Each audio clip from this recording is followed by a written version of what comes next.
And hello, I believe we're now live. We've got Daryl Mander here with our e-commerce masterclass, winning at Google Shopping in 2020. Welcome, everybody. Can you hear me? Please comment in the chat section. AMP, double high five. Excellent. Meryl, yes, loud and clear. I am always loud and clear, so you shouldn't have any issue. Daryl is joining us from BKK. I'm coming in live on Tuesday, the 19th in Tucson, Arizona. So a bit of time travel. My kids always are amazed when I talk to people in the future. So hopefully I can use these insights to maximize my return on ad spend and create some wealth. Welcome. I also see some others in the chat. So we'll be running this for the next hour. So go ahead, mute your phones, mute your Slack messages, turn off email, kick back, start putting yourself in the mindset of driving some education around the world of Google Shopping in 2020. I'll ask a question, share in the poll section just below this video. Where's your business located? So answer in the poll section below. If you scroll a bit below the video, click on the poll section, have a few choices. So we have folks from Australia joining us. US, Australia, 50-50 split, US and Australia. Awesome. So we'll be using the poll section throughout the presentation. We also have a comments section just next. So if you click on the tab next to polls, as you have questions throughout the presentation, I'd love for you to capture them in the questions section below. We'll go ahead, we'll address them at the end of the presentation. If there's anything we don't have an opportunity to get to today, we'll be certain to send you an email to have your addressed. So who am I? Why am I here? I'm Wayne. I'm partner and our resident e-commerce expert at Bean Ninjas. Bean Ninjas helps 6- and 7-figure e-commerce businesses with monthly recurring bookkeeping services, financial reporting, zero training and education, profit-first consulting, and business coaching. We have the unique title, and I will continue to shamelessly plug this for the remainder of the year, to be Zero's winner of the Bookkeeping of the Year Award for 2019. I will love to now introduce our topic expert today. Meet Daryl Mander. Daryl is the founder and managing partner of Big Flare Agency, paid search veteran with over 12 years of experience in the industry, managing 10 million plus in annual ad spend through his agency, Big Flare. He leads a lean, mean team of PPC specialists that focus on maximizing profits for their small, medium-sized e-commerce clients. Daryl, as I mentioned at the beginning of the call, is located and coming at us today from BKK, Bangkok, Thailand. Stick around also. We have a free gift, a number of free gifts throughout the presentation for your e-commerce business. Again, if you have questions, quick tip, scroll just below this video and post your questions to the comments section. We'll go ahead, we'll address them at the end of the presentation. So I'll turn things over now to Daryl, who's going to take us through winning at Google Shopping 2020. Awesome. All right. Thank you for that intro, Wayne, and hello, everyone. Let me just get my slides up. All right. Oops. Can we see that? Great. Hey, so hello and welcome. Today we are talking about winning at Google Shopping in 2020 and beyond. And if my keyboard would work, that would be nice. There you go.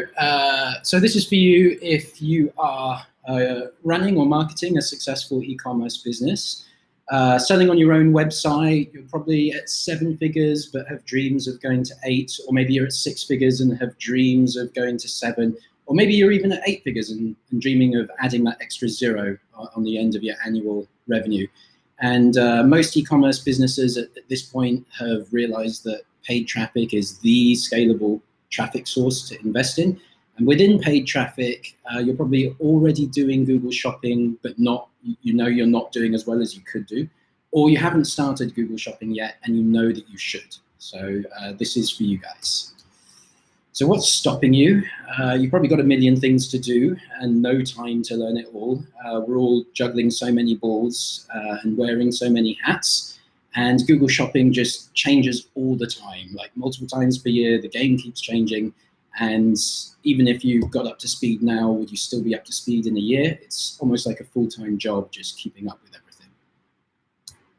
So how can I help you with this challenge? So as Wayne mentioned, 12 years skin in the PPC game, founded bigfair.com.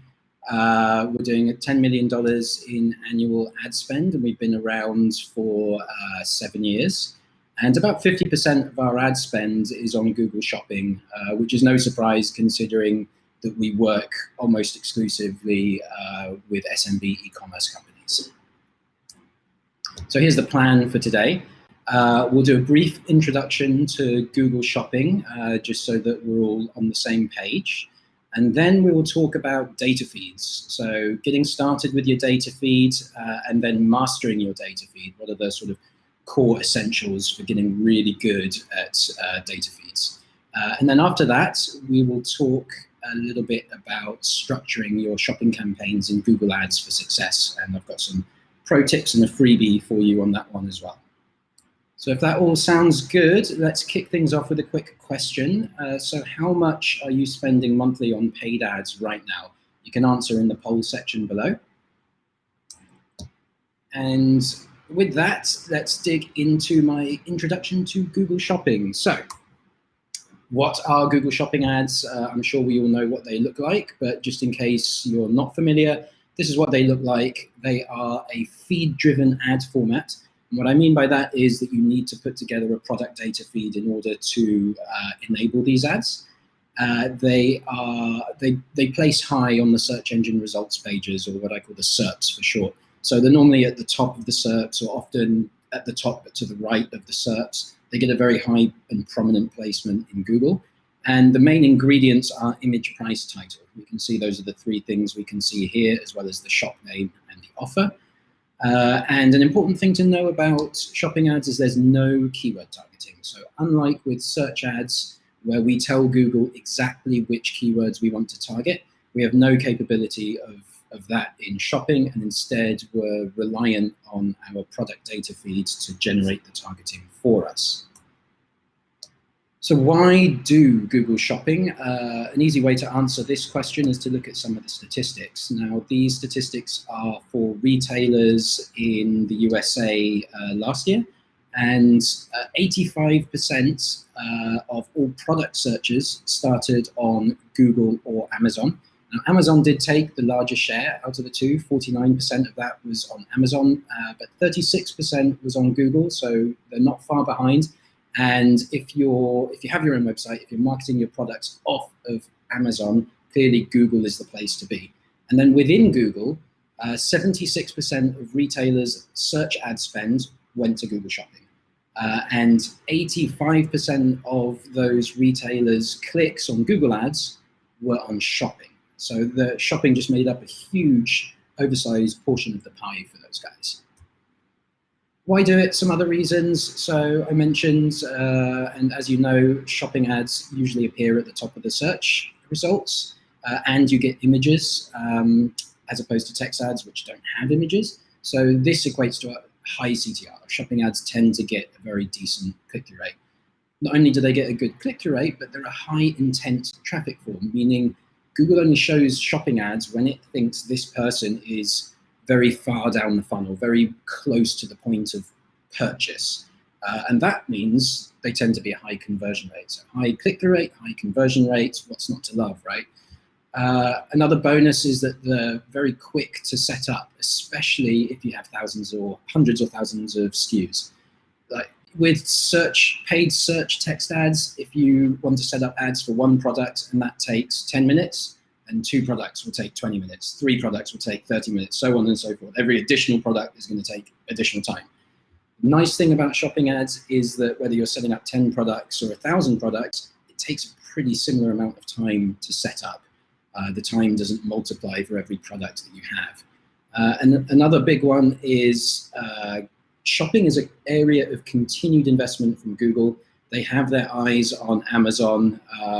They want to take over Amazon as the premier place for e-commerce product searches and discovery. And as a result, the pace of development and the speed at which new and better options and features within Google Shopping are coming out, it's rapid, and there's no sign of it slowing down anytime soon. So what do you need for Google Shopping? Three things, essentially: data feed, Google Merchant Center account, and Google Ads account. So you connect those three things together, and then you can get started with Google Shopping. Google Merchant Center, Google Ads, pretty easy to set up for free just by going to the relevant site from Google and signing up. But what I want to talk to you guys in a bit more depth about is the data feed, because that's kind of the difference really between a mediocre and an awesome Google Shopping campaign. So getting started with data feeds, what is a data feed? It's essentially a big spreadsheet of all your product data. It's often in an XML, CSV, G Sheet, or even a TXT format. And it'll have your prices, your titles, your images, your category, your shipping information, your stock levels.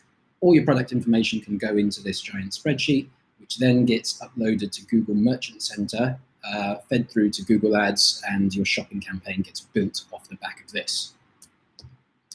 Why is your data feed important?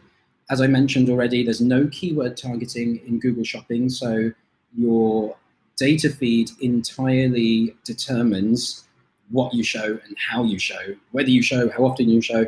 Basically, everything about your ads in Google Shopping is determined by your feed. So it comes down to that your Google Shopping success starts with your feed. Get it right, and you set yourself up for success, and vice versa. So how to set it up? There are a lot of options. You can basically just get an app for your shopping cart software, install it in the shopping cart, and get the app to generate the feed for you. Looking at Shopify, I mean, there are apps for every shopping cart software, but just as an example, I did a search on Shopify, and if you look there on the left-hand side, you see we've got about almost 650 different options available. And broadly speaking, they fall into two categories, either free app or paid app. And a lot of people are tempted to go straight for the free one because that's a much more attractive price, right? But you should know that the paid apps offer a lot more customization. So the general difference between free and paid is usually that the free ones will tie you to whatever product data is on your site. So whatever product title you put on your site, that's going to be the title in your feed. Whatever image you put on the site, that's going to be the image in your feed. Whereas the good thing about your paid options is they allow you to customize. So the title for your site is not always the most ideal title for your feed, and the paid options will allow you to have full customization of the feed. If you're 650 options where to start, right? If you're not sure where to start, these guys are my recommendation, Feed Optimize. I've been using them on most of our clients for years now. I've tested a bunch of the other paid options in the market, and these guys have just always blown the others out of the water. So if you need a recommendation, my one is Feed Optimize. You can get 10% off. So I talked to the guys at Feed Optimize, and we organized a little bonus for you guys. If you sign up through the details that are on this link, bigflare.com/bean, you can get a 10% off. So you'll get the first month free and then 10% off your monthly bill thereafter. Oh, and they plug into all shopping cart softwares, by the way. So not just Shopify, but Magento and WooCommerce and whatever cart you're using. Okay, so that's the basics. Now let's talk about mastering your feed. How do you actually make a feed that is good? There are three core essentials to your feed, and compared to these three things, all the other points in your feed almost don't matter compared to just these three things. So it can get really confusing where to start with feed optimization, how to do it well. But this is the sort of shortcut or hack, is just like, if you want to 80-20 it and really leverage your time, just do these three things really, really well. So let's talk about how to do that. First up, titles. Titles are super, super important because that is essentially what Google uses to determine what keywords you're going to show up on. I've seen some really interesting case studies done by other agencies in the space that have shown, like done split testing and shown that when you change your descriptions, it makes almost no difference to your traffic. If you change your product category, almost no difference. The one thing that makes a huge difference is your title. So you need to get your product titles right. Focus on making sure your titles are keyword rich and they say the right things and the correct keywords are in there. Now this here is just a starting point. These are some formulas you can use for your titles, but you don't have to stick to this. My advice here is more, I'm giving you this for inspiration, but my suggestion is that you create your own formula for your titles and then implement that formula across your product list. So this is another thing that the paid apps for data feed creation are going to allow you to do, whereas the free apps won't. So with a paid app like Feed Optimize, you're going to be able to go, okay, I'm an apparel company, and yeah, it makes sense for me to have a recommended structure of brand plus gender plus product type plus attributes, and then what that might look like. So on the right-hand side, you've got what that might actually look like. So it might be lucky brand, men's 361, vintage, straight fit, da da da da da. So this is a really quick way to optimize your titles for hundreds or even thousands of products. You can create a formula that works for you and then instantly implement it across however many products you have. Now, if you've only got a small list of products, you might not bother with a formula. You might just manually create every single title. And when you are manually creating your titles, or after you've implemented those title formulas, let's say you've got 1,000 products, I would say implement a good formula for your titles and implement that formula across all 1,000 products. And then now go to your 80-20 products. That we all have those 20% of products that are generating 80% of the revenue, or it could just be your top 10 products, or your top 20 products, or your top 5 products. Whatever number of products is getting the lion's share of the revenue out of your list of products.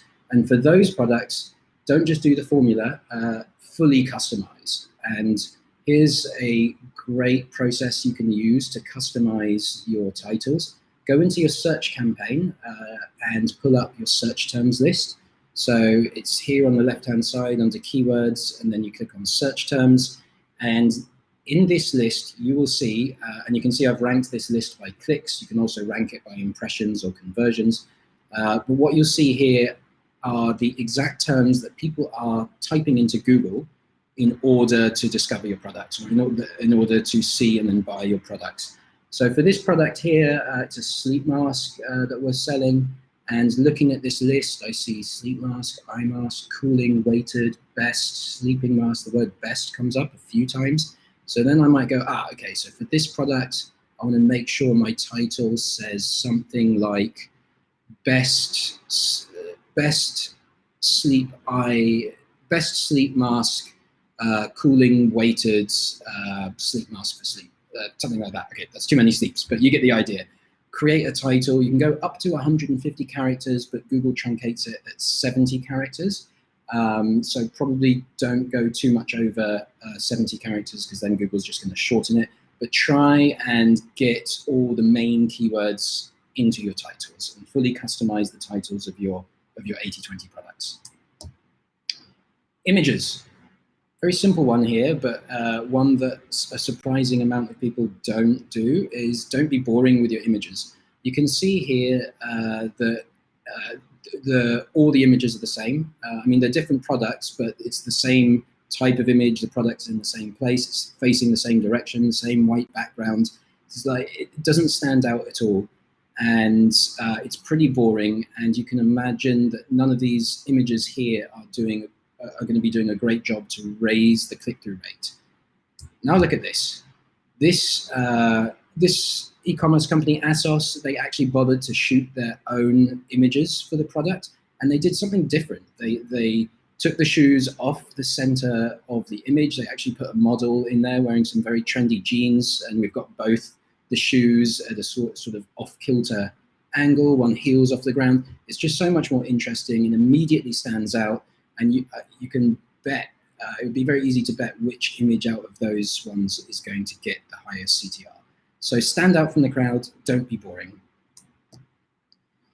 Okay, price, the third core piece of your product feed. And this is the data from that case study that I touched on earlier. So a company called Crealytics, they have a shopping ads automation tool that's used by like huge multinational brands like ASOS and Foot Locker and Harrods. So they have access to a lot of search impressions, and they did a test over 2,000 different products across dozens of different multinational advertisers. And they did really interesting things, like seeing what happens if you increase the price or decrease the price, but don't change anything else. And this is one of the core findings. They took a batch of thousands of products and they observed what happens when the price went up slightly. Oh, not slightly, this was actually quite big. So the average price for the products in this test went up by 43%. No other changes were made. And what happened was the impressions dropped by 70%. And the clicks dropped by 79%. In another example, they took a product that was just above the market average price, and they dropped its price by 5%, and that brought it below the market average. And what they immediately saw was a 60% increase in impressions and clicks. So like 5% price drop, 60% increase in traffic. Google Shopping is incredibly sensitive to your prices. So what takeaways do you get from that?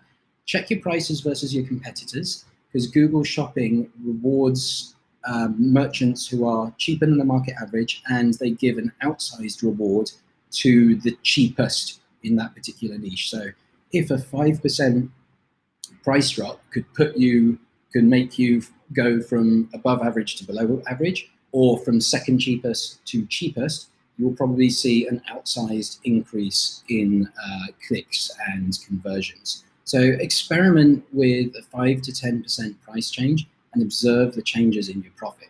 Yes, a price drop is going to erode your margins a little bit, but the increase in traffic might more than make up for that and cause you to increase your profit overall.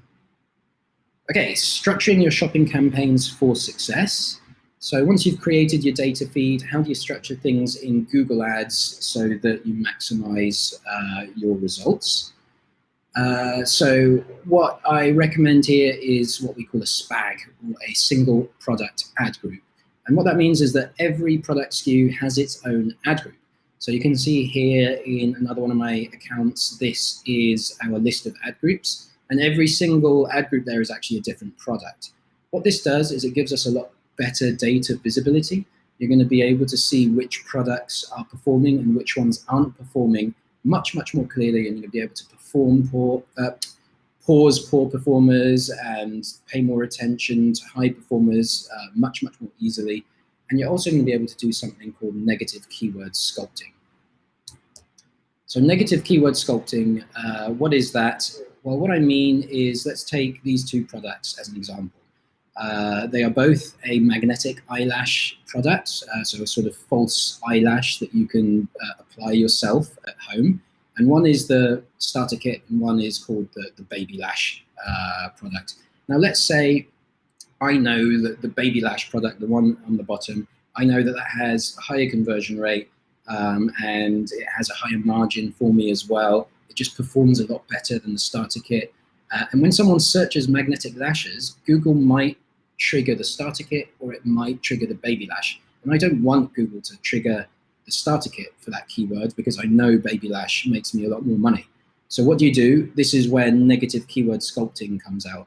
I would add the keyword magnetic lashes as a negative keyword so that it gets blocked, and I'd add it at the ads group level for the starter kit. And what that does is that it blocks Google from showing that product on that particular keyword, and it ensures that when someone searches that keyword, I show them the better product, the baby lash product. Now, that is a process that you simply cannot do. That's like a level of granularity that you cannot go into if you don't set up single product ad groups, because the lowest level you can add negatives to is an ad group. So if you've got all your products in one ad group, as a lot of people do, you can't have that level of granularity. Now with this setup comes another important process. So do this on a weekly basis, and over time, you're just going to see results go up and up and up in your search and your shopping campaigns. So we've touched on the search terms report.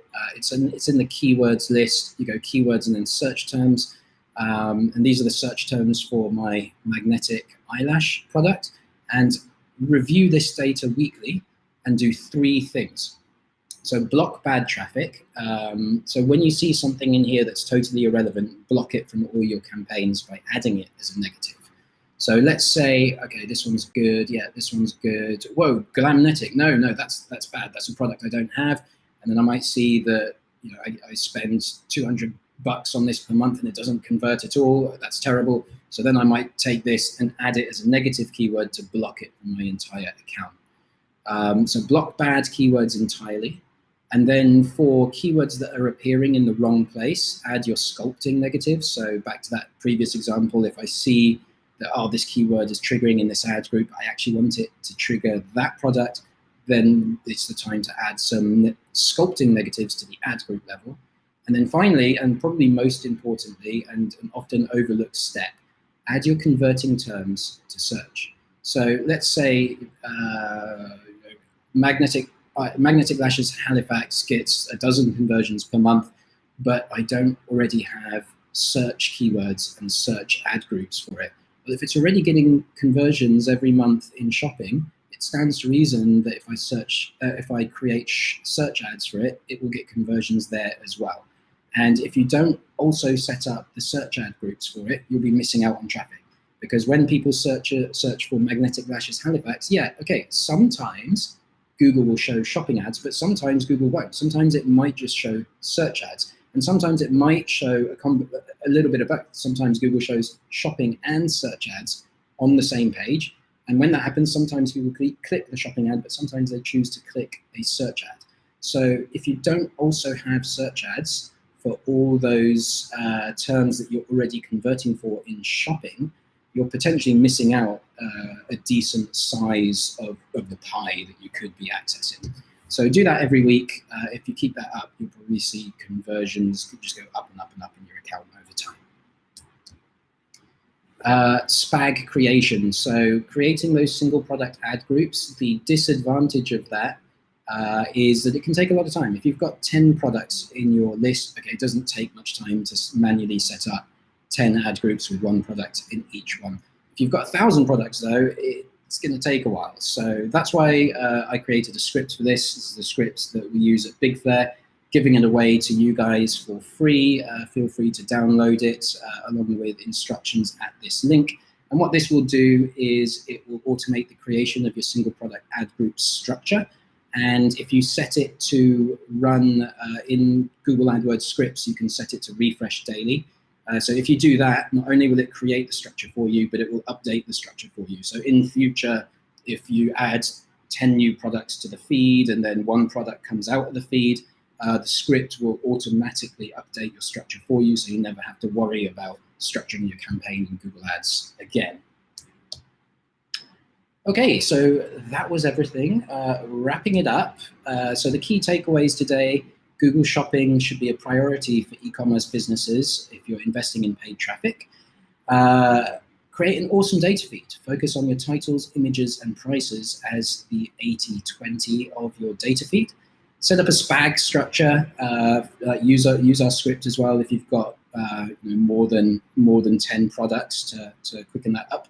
And check your search terms every single week and use that data. Check it and use it intelligently and do those 3 things that I mentioned. I'd like to close this out with an offer.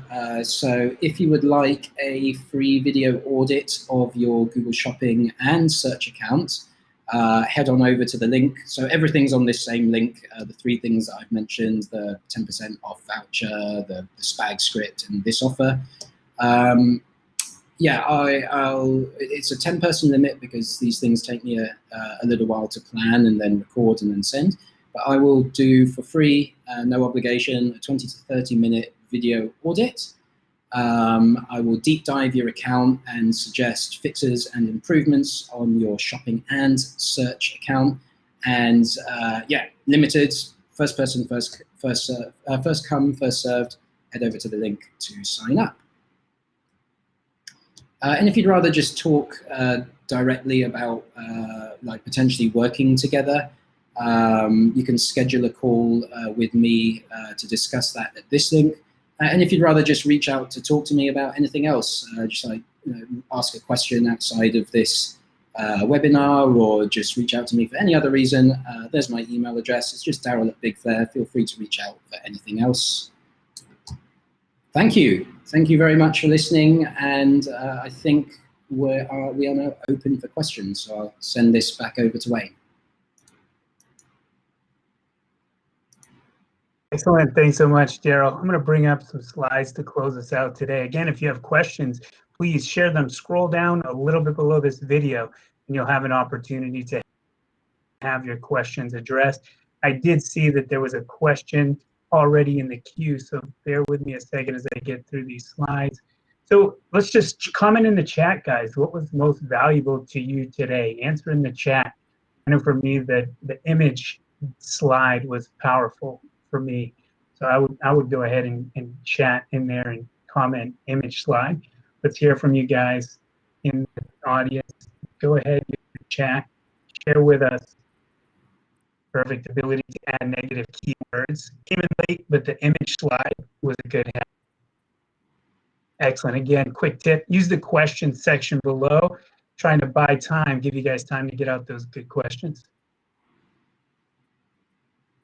We also have a bonus I want to share with you guys before we jump into questions. Get cash confident. If you guys are unsure what type of budget you have available for paid ad spend, email me, wayne@ninjas.com.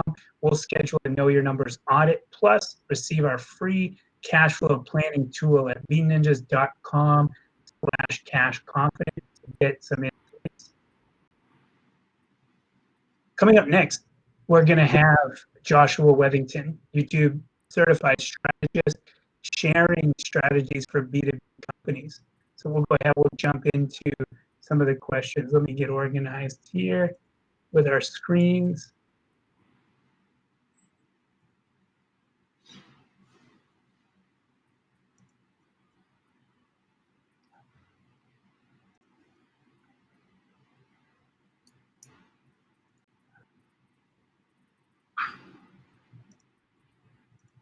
All right, here we are. So we have open questions. First question, Daryl, what is a good monthly budget to start with on Google Shopping?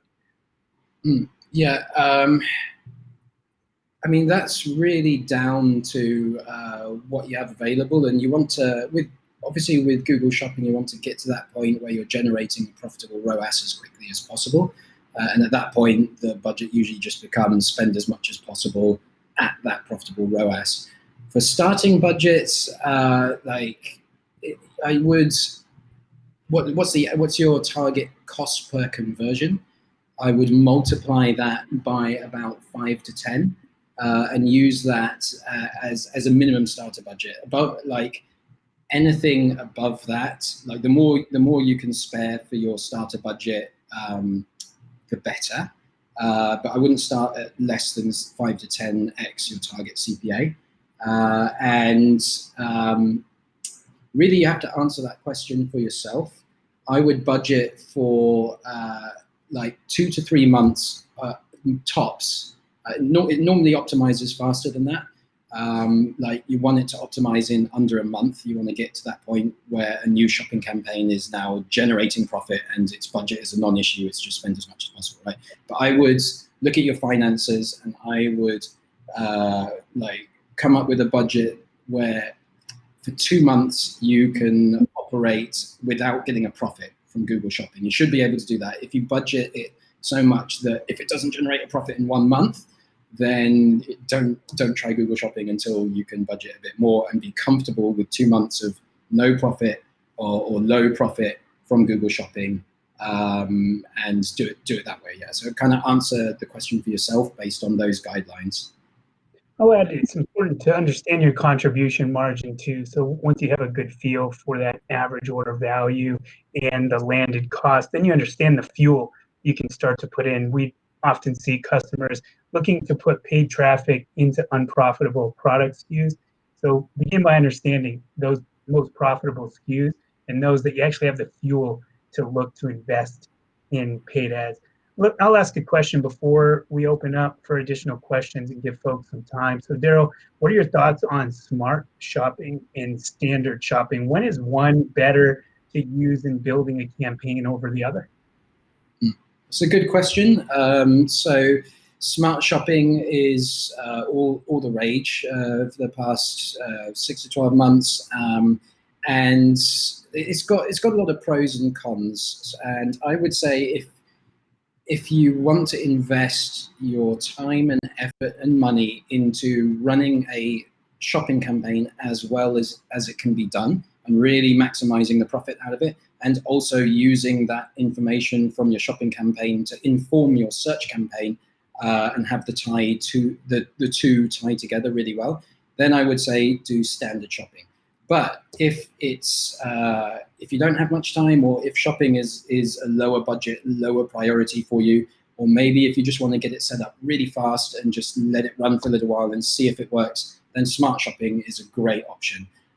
Because it's so much more automated, it's so much easier. It does still get good results often, and it can often get as good results as a sort of mediocrely run standard shopping campaign, but it's hard for smart shopping to get as good results as a really good shopping campaign. So if you're prepared to invest the time and effort into making your shopping campaign really good, then go standard shopping.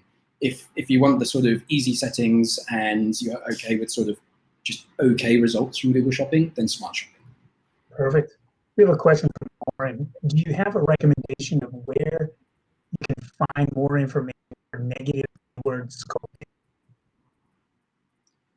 Finding more information pertaining to what? Negative keyword sculpting. You can go on my blog.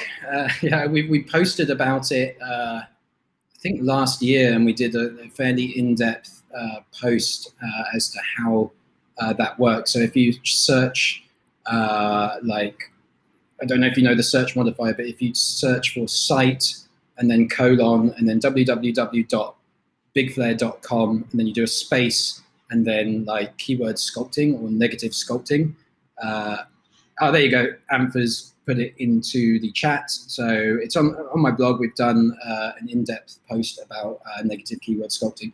And also the concept of negative keyword sculpting in the PPC industry, it's an often talked about and fairly well-known concept. So actually, if you just Google the words negative keyword sculpting, you probably come up with a bunch of other great articles as well.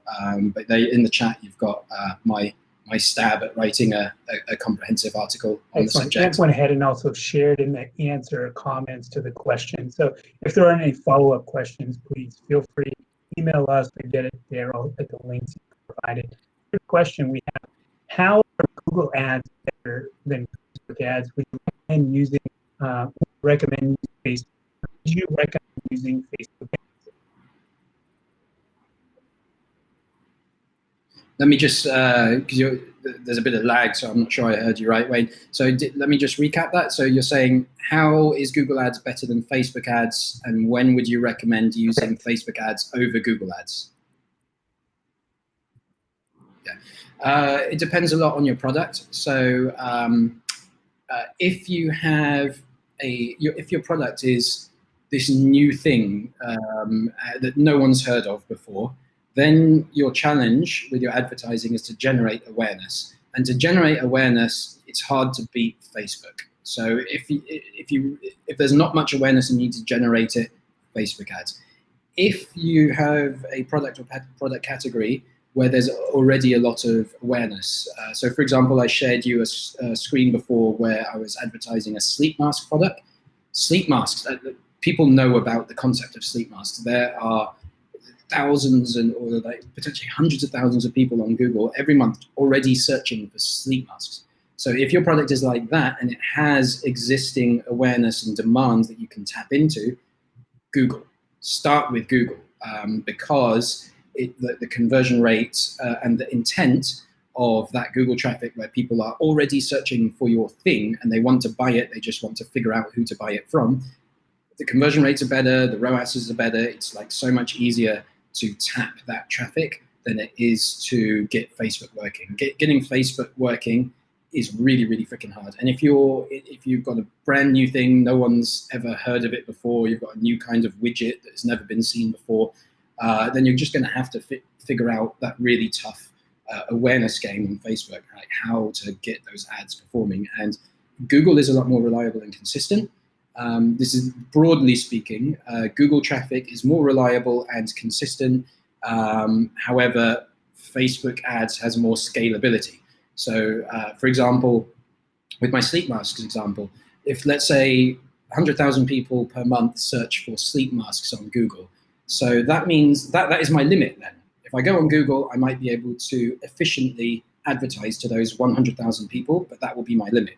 Whereas on Facebook ads, the limit is so much higher because I can bring people into the awareness funnel.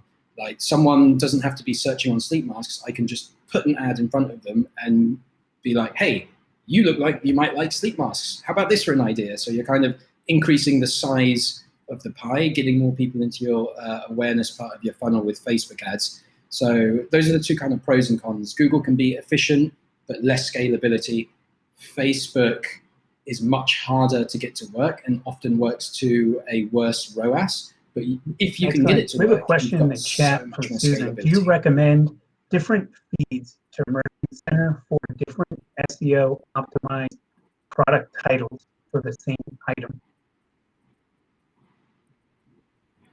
Do you recommend feeds to Merchant Center for different SEO optimized product titles for the same item?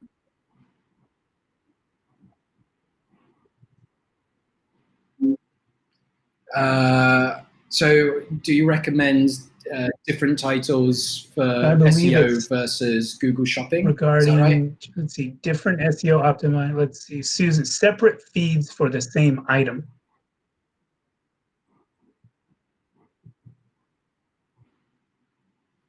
And what would be, what's the goal with creating separate feeds for the same item? She also mentioned, or group of items. When people refer to an item different ways. So perhaps the question is around you A/B testing different titles to try to capture and optimize SEO based on the different naming conventions people may use instead. Does that approach or touch upon your question?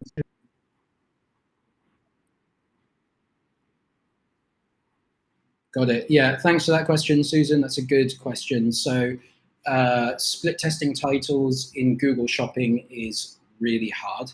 And what a lot of people do, what a lot of people are kind of forced to do is just change their titles and hope for the best. Now, oftentimes, like the first time you optimize your titles, that's easy to do because your starter title is often so much worse than a title where you actually just think about it, get your search term data and write something good. But once you've done 1 or 2 rounds of title optimization, how do you actually split test titles?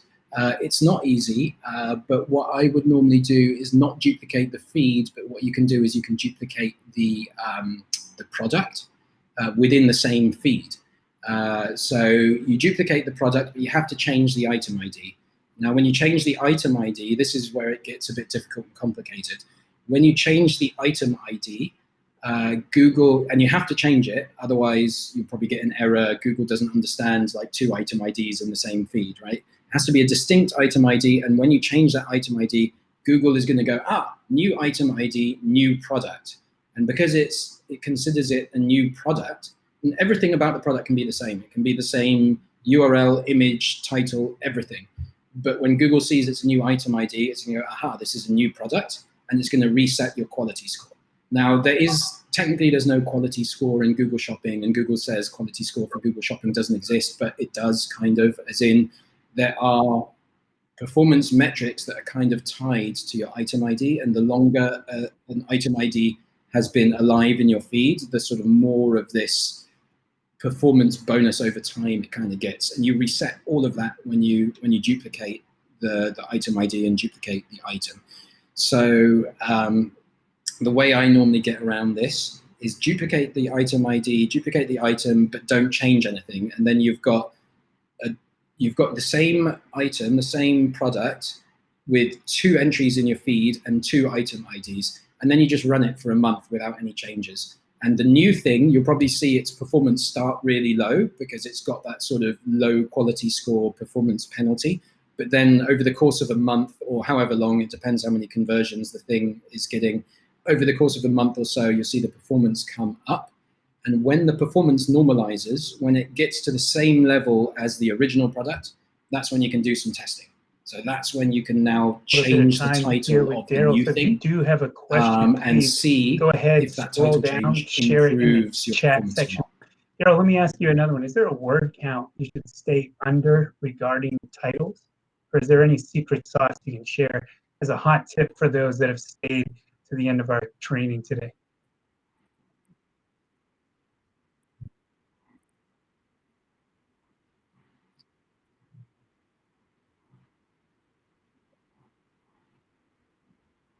Yeah, so Google truncates titles, which means it cuts them short at the 70 character mark. It's okay to go above 70 characters because then you just get to put in more keywords. However, I would focus on the first 70 characters and make that look good on its own, because a lot of the time that's what people will see, is they'll see the first 70 characters. So put your top priority keywords into the first 70 characters, and then if you want to get a bit more in, you can add some more and go all the way up to 150 characters. But if your title gets really long, you will get a warning from Google saying, oh, you've got a 140 character headline. We do allow this. It's not recommended, because if you have a really long headline, like all the way up to 140 characters, then a lot of your titles are going to get truncated.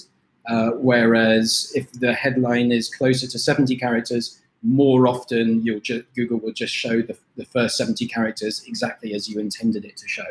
So I would, ideally, you want to be able to get all your main keywords and information. Well, Daryl, thanks so much for joining us this month. If you need some extra characters, I might go up to 100, thank you all. 110 characters, but I probably wouldn't go all the way up to that 150 limit. Registered. Please share it out with your networks. At this time, be of interest.